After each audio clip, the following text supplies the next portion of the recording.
தெரியுமா சார் கேக்குறான்? உங்களுக்கு அந்த ப்ளூ ட்ரெஸ் போட்ட பொண்ணுக்கும் ஜோடி பொருத்தம் பிரமாமா இருக்கு, நீங்க வேணா போய் அதுகிட்ட அப்ரோச் பண்ணுங்கன்றா சார். இந்த வார்த்தை அந்த பொண்ணு காதுல விழுந்தா என் மரியாதை என்ன சார் ஆகுது? அப்படியா? பாத்தீங்களா, நான் பயந்த மாதிரி ஆயிடுச்சு. இதுக்கே நீங்க ஃபீல் பண்றீங்களே. இன்னும் அவன் கேட்க சொன்னதெல்லாம் நான் உங்ககிட்ட கேட்டிருந்தா உங்க கண்ணே கலங்கி இருக்கும். கலங்கிட்டே வருது. அதெல்லாம் ஒண்ணு இல்லைங்க. அதை விடுங்க.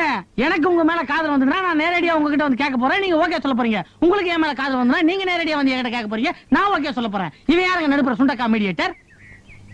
ஏதோ தெரியாம சொல்லிட்டான், விட்டுருங்க. இப்ப சொல்றீங்க. வீட்டுக்கு போனோம்னு உங்க மனசு அப்படியே அலபாயும். ராத்திரிலாம் தூக்கம் கெடும், டென்ஷன் ஆவீங்க, என்ன பாக்கணும்னு மறுபடியும் ஏங்குவீங்க. ஏங்கணும். இவ்வளவுக்கும் காரணமான இவனை நாம சும்மாவே விடக்கூடாது. இந்த ஹோட்டல் முதலாளி யாரையோ?